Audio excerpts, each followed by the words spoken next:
Alvaro Bautista at the front of the group, making their way round to complete their first flying lap of this second stint. Bautista, who was second on the grid in Manicourt, his first front row start since Donington Park, is in line for another front row start here. Pole sitter in Motorland Aragon 4 years ago, on his way to a hat-trick of race victories. It's P2 provisionally for Alvaro Bautista, his teammate directly behind, Michael Ruben Rinaldi, a front row starter last time out in Manicourt, moves on to the second row of the grid. It was good enough for P4. He, though, has been displaced by Andrea Locatelli, a 1:48.7 from Locatelli. Bassani goes P7. That could be crucial for him. Back among the front runners after a torrid start to the weekend through practice. Loris Baz will try and challenge him on that row number 3. 2 minutes to go in Superpole. Ray leads it by 0.3 of a second. Can Bautista eke a second lap out of those tyres? The answer you would assume is no. 0.4 of a second down after sector 1. Razgatlioglu fails to improve in his final stint. P3 for him.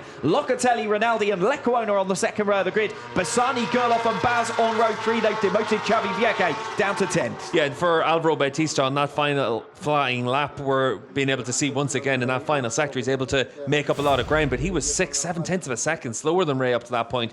So for Bautista, we'll see if he's able to eke out one more fast lap on his last lap of the session, but 0.3 of a second to make up on Jonathan Ray right now, and he needs to find a lot of that in the first half of the lap. Philip Ertl on a good lap here, down in 13th position as things stand. Opportunity to move up onto the front few rows of the grid for him. Superpole has been a relative weakness in recent rounds, had misfortune in Most, a disaster in Imola.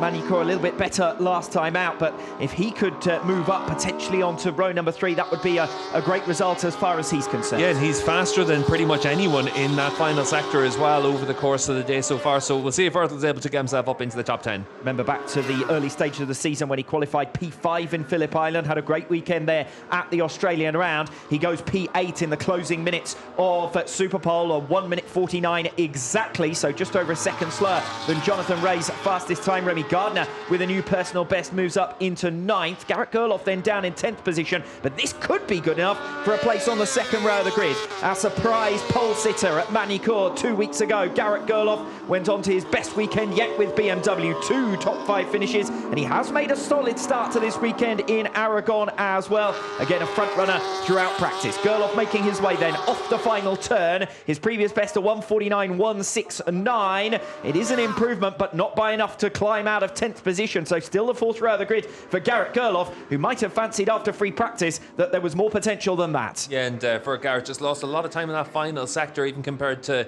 what he's done in this session up to this point, about 0.2 of a second, so not quite able to make that tyre last right until the end. And an improvement in terms of time, but not much in terms of positions for Dominic Egerter, who's all the way down in P16.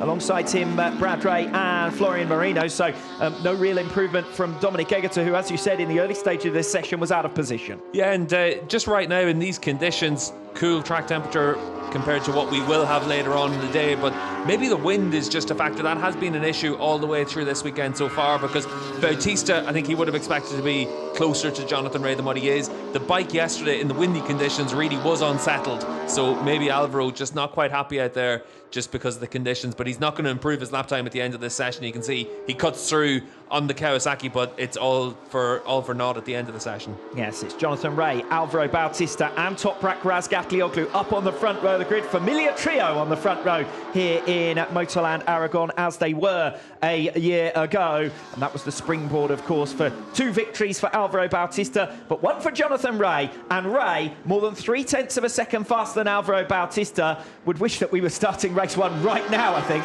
the way that Superpole session's gone.